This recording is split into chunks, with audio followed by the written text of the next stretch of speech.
호산나 찬양대 찬양하는 예물 드리겠습니다.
아멘.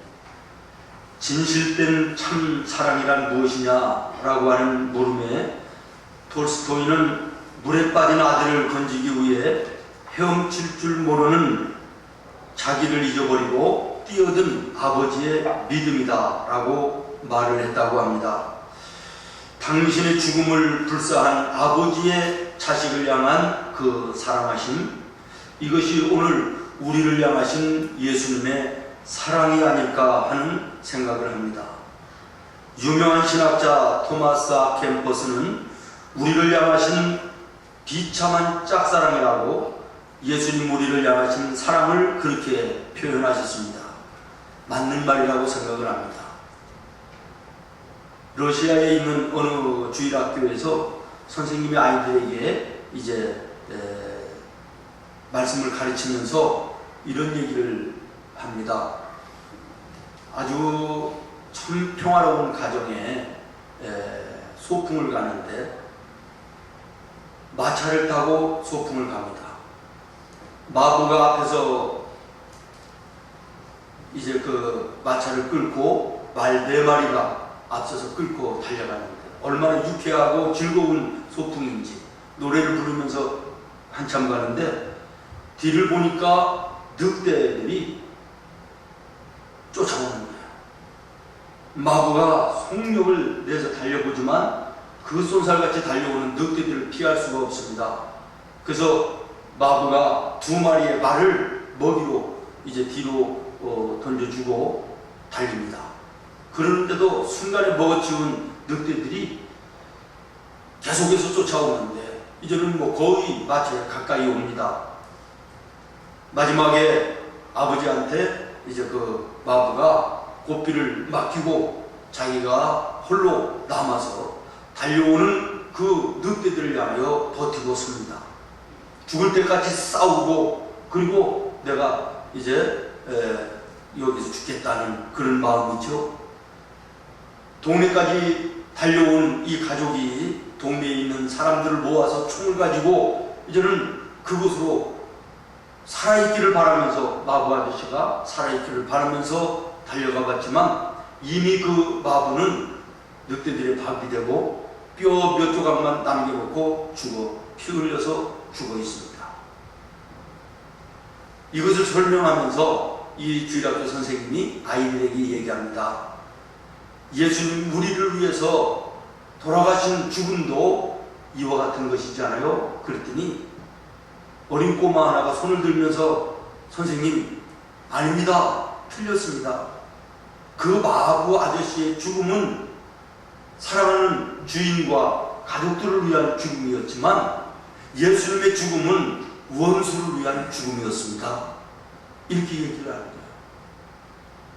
로마서 5장 8절에 우리가 아직 죄인 되었을 때, 아멘.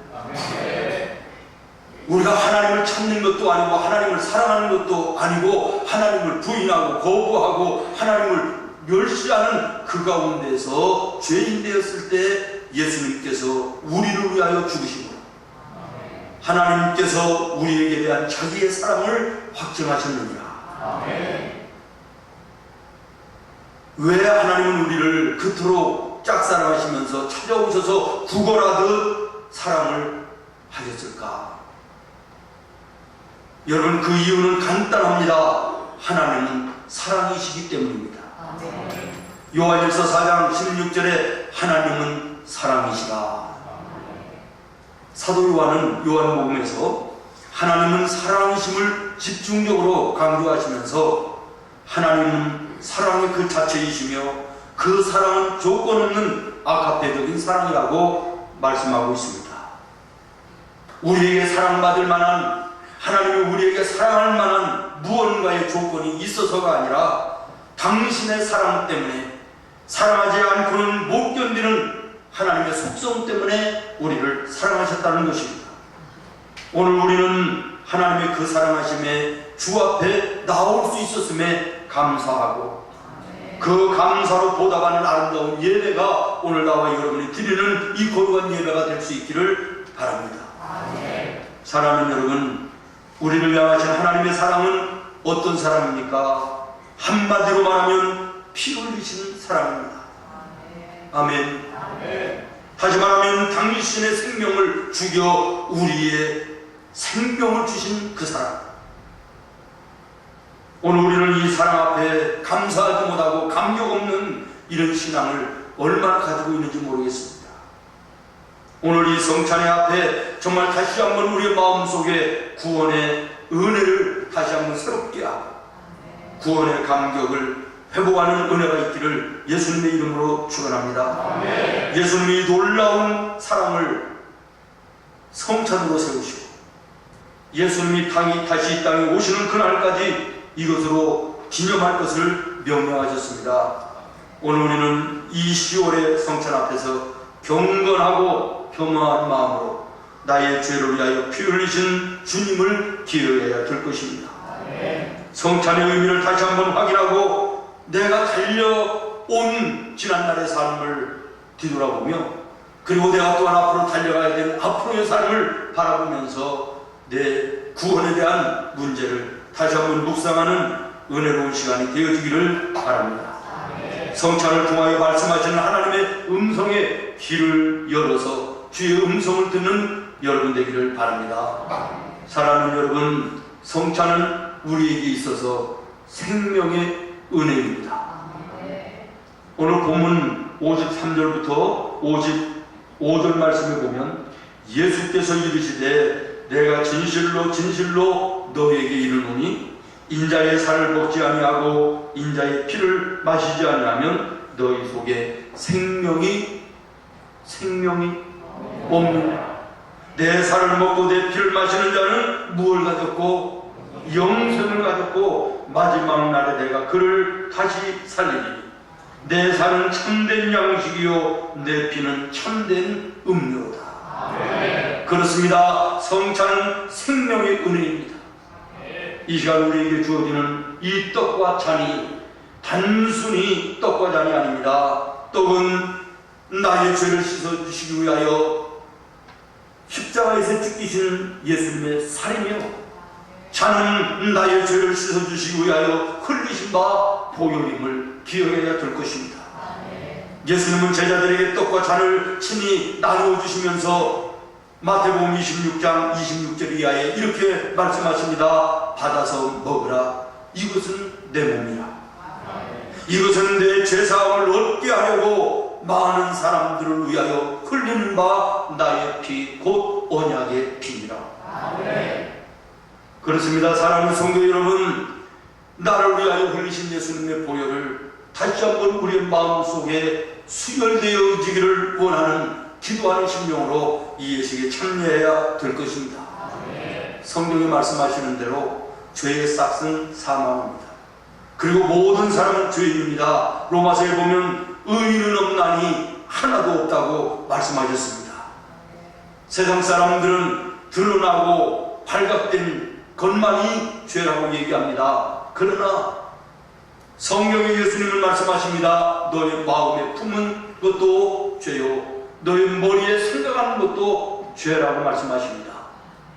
또한 하나님을 인정하지 아니하고 예수님을 믿지 않는 그 자체도 죄임을 말씀하고 계신 것입니다. 그러므로 이 땅의 인간이라면 누구든지 죄인인 것입니다. 그러므로 이 세상에는 죄인이 아닌 사람이 없고 모두 치우쳐 죄를 지었고, 그러므로 인간 모두는 그 죄값으로 저주와 심판을 받아야 마땅한 것입니다. 그리고 그 결과는 필연적인 죽음에 이르는 것입니다. 그리고 이 죽음의 문제를 해결할 수 있는 사람은 세상에 아무도 없습니다. 오직 예수 그리스도만이 유일한 생명의 길인 것입니다.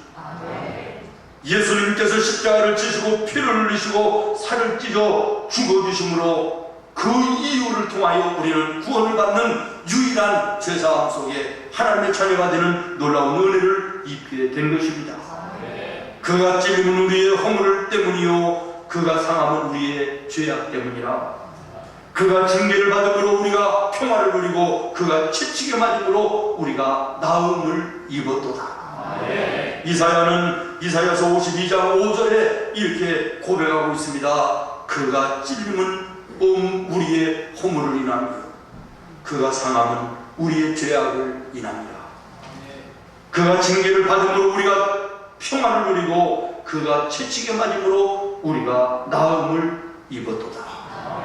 그렇습니다. 사랑하는 성도 여러분, 예수님의 피가 우리의 죄를 씻어주셨고 그가 죽으심으로 우리에게 영원한 생명을 주신 줄로 믿습니다. 그러므로 성찬은 생명의 은혜인 것입니다.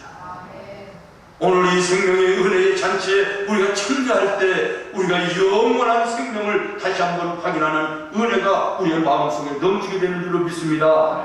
사랑하는 성도 여러분, 예수 없이는 살 수 있지만 바르게 살지는 못합니다. 예수님이 없이 살 수는 있지만 참된 만족을 누리며 살지는 못합니다. 예수 없이 살 수는 있지만 영원히 살지는 못한다는 사실을 기억하시기를 바랍니다. 예수님은 말씀하셨습니다. 내 살을 먹고 내 피를 마시는 자는 영생을 가졌고, 예수로 사는 이것은 이 땅에서도 살고 영원한 하나님 나라에서 영원히 사는 놀라운 은혜가 있는 줄로 믿습니다. 길이 살겠네, 나 길이 살겠네, 저 생명 시냇가에 살겠네, 길이 살겠네, 길이 살겠네, 나 길이 살겠네, 저 생명 시냇가에 살겠네. 할렐루야. 영원히 사는 생명의 은혜가 오늘 이 성찬에 있기를 예수님의 이름으로 축원합니다. 그 다음에 두 번째로 성찬에는 연합의 은혜가 있습니다. 56절 함께 읽겠습니다. 시작. 내 살을 먹고 내 피를 마시는 자는 내 안에 거하고 나도 그의 안에 거하나니. 아멘. 다시 말하면 주님과 영적인 연합을 의미하는 것입니다. 우리가 떡을 떼며 잔을 나눌 때 예수님 내 마음에 임하셔서 예수님과 우리가 함께 되어지는, 하나가 되어지는, 결속되어지는, 연합되어지는 놀라운 은혜가 있는 줄로 믿습니다. 임마누엘의 은혜가 있게 되는 줄로 믿습니다. 여러분, 인간의 운명은 연합의 문제입니다. 누구와 연합하느냐에 따라서 그 운명은 좌우되는 거예요. 성공과 실패가 좌우되고 행불행이 좌우되는 것입니다. 강도와 도둑과 연합하면 그 인생은 패망하는 거예요. 마귀와 연합하는 인생은 멸망입니다. 그러나 예수님과 연합하는 것은 영원한 생명인 것입니다. 이 땅 위에서도 하나님의 은혜 가운데 풍성한 삶을 살며 이 땅을 떠나서도 하나님 나라에 영원히 사는 놀라운 은혜가 있는 줄로 믿습니다. 내가 너희 안에, 너희가 내 안에 거하면 무엇이든지 원하는 대로 구하라. 그리하면 내가 이루어주리라. 우리의 삶이 풍성한 삶이 될 수밖에 없는 것입니다. 우리는 연약하지만 능하신 하나님께 우리가 연합되어지면 그 능력이 우리의 능력이 되서 세상을 이깁니다. 악한 마귀의 권세를 결박하며 승리하며 사는 놀라운 은혜가 나타나게 되는 줄로 믿습니다. 모래와 물과 시멘트가 따로 있을 때는 아무것도 아니지만 이 세 가지가 연합하면 굉장한 힘을 발휘하고 건물을 받치고 수십 층을 올려주는 것처럼 우리 홀로 있을 때, 따로 있을 때는 연약한 존재지만 하나님의 성부와 성자와 성령이 나와 함께하면 우리는 능력자가 되는 것입니다. 세상을 이기는 것입니다. 마귀의 권세를 이기고 어둠의 이 땅 위에 의의 빛을 비치는 빛의 자녀의 삶을 살게 되는 것입니다. 약한 사람이 예수님과 연합하면 강한 사람이 됩니다. 추한 사람이 예수님과 연합하면 정한 사람이 됩니다. 미련한 자가 예수님과 연합하면 지혜로운 자가 됩니다. 불의한 자가 예수님과 함께하면 의로운 자가 됩니다. 미움과 증오의 사람이 예수님과 함께하면 사랑의 사람이 됩니다. 무의간 인생이 예수님과 함께하면 유의간 인생이 되는 것입니다. 불행한 사람이 예수님과 함께하면 복된 사람이 됩니다. 실패한 인생이 예수님과 함께하면 성공하고 승리하는 인생이 되는 줄로 믿습니다. 오늘 나는 약할지라도 강하고 능력 있는 예수님과 연합하고 여러분의 인생이 복되고 아름다운 삶이 되기를 예수님의 이름으로 축원합니다. 마지막으로 세 번째, 성찬에는 사명이 따릅니다. 57절을 같이 읽겠습니다. 시작. 살아계신 아버지께서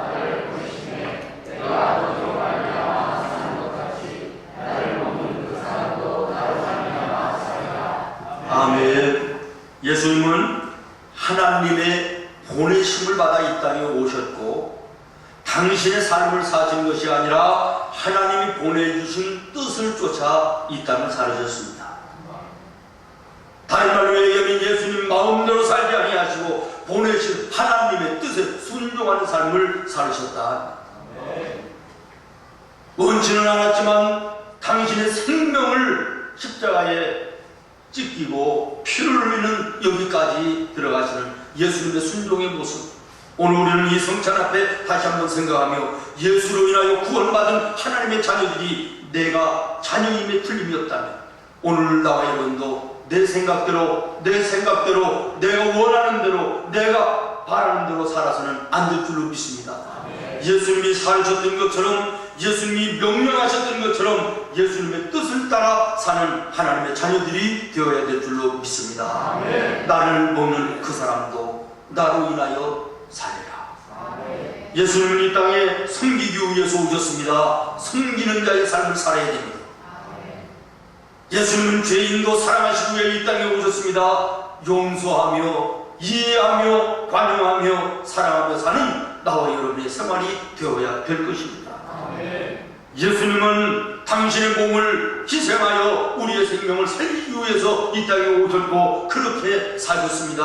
우리도 섬기며 봉사하고 희생하는 삶을 주님 앞에 살아야 됩니다. 예수로 인하여 구원받았다 하면서도 여전히 욕심으로 내 것만 챙기고 미루하고 다투며 불평을 이루는 이런 인생 되어서는 안 된다는 말이지요. 사랑하는 여러분, 구원받은 하나님의 자녀답게 믿음 안에 사는 나와 여러분 되기를 예수님의 이름으로 축원합니다. 고린도전서 11장 26절에 보니까 너희가 이 떡을 먹으며 이 잔을 마실 때마다 주의 죽으심을 오실 때까지 전하는 것입니다. 오늘 구원받은 나와 여러분은 예수님을 전하는 삶을 살아야 됩니다. 예수님의 사랑의 복음을 전해야 됩니다. 구원의 복음을 전해야 됩니다. 생명의 복음을 전해야 됩니다. 이것이 오늘 구원받은 자의 사명인 것입니다. 예수님처럼 섬기며 살아야 됩니다. 헌신하며 살아야 됩니다. 희생하는 삶을 살아야 됩니다.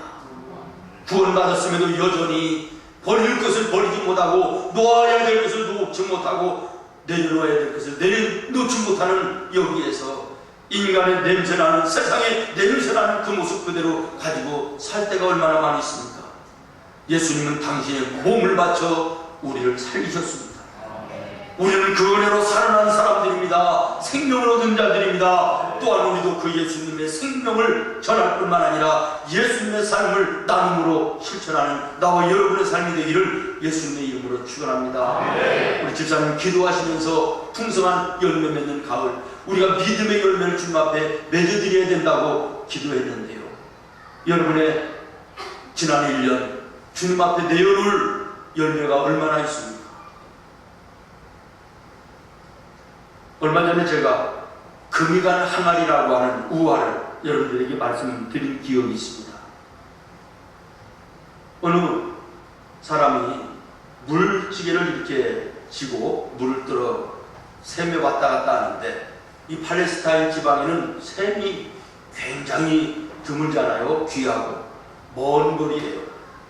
그래서 이제 물동이를 이렇게 양쪽에 하나씩 해서 나무로 해서 이렇게 등에 미고 물을 길러 아침 저녁으로 다니는데 한쪽에 있는 이 항아리가 금이 가가지고 물이 새는 거예요. 그래서 집에 땀을 흘리면서 이 주인이 이 물을 길어와도 집에 도착을 하면 절반밖에 남지 않는 거예요. 근데 이쪽은 항아리가 깨끗해가지고 물이 가득한 거지요. 그러니까 이 금이 간 항아리가 주인한테 면목이 없어요. 주인한테 얘기합니다. 주인님, 저는 이렇게 금이 가가지고 물이 새는데 나를 버리시고 새 것으로 가르시지요. 얘기합니다. 그랬더니 이 주인이 뭐라고 얘기합니까? 야, 그렇지 않다. 네가 지나온 길을 한번 돌아봐라. 그래서 봤더니 그 길에는요 파릇파릇 싹도 나고 예쁜 꽃도 피고 아름답더라는 거예요. 그런데 한 방울도 흘리지 않은 이 항아리 걸어온 길을 보니까 맨질맨질하고 다 아무것도 없는 거예요. 네가 물이 흘렸지만 그것으로 인하여 풀이 살고 꽃이 피고 아름답지 않느냐. 여러분, 오늘 우리가 이 인생길을 걸어갈 때 조금 부족해도 괜찮습니다. 조금 연약해도 괜찮습니다. 금이 간 항아리처럼 허점이 있어도 흠이 있어도 괜찮습니다. 우리가 손해보며 사는 것이 예수 믿는 인생입니다. 내 것만을 다 챙기고 욕심을 부리는 이런 인생 삭막합니다. 황량합니다. 좀 부족하고 연약해도 예수님의 이름으로 나눌 수 있기를 바랍니다. 나보다 남을 낮게 여기고 숨기는 모습이 나와 여러분의 삶이 되기를 예수님의 이름으로 축원합니다. 여러분 때문에 여러분을 만나는 여러분 주위에 있는 많은 사람들이 기뻐하고 즐거워하며 그리고 감사할 수 있는, 웃을 수 있는 아름다운 인생, 여러분 구원받은 여러분의 인생인 줄로 믿습니다. 기도하겠습니다. 하나님.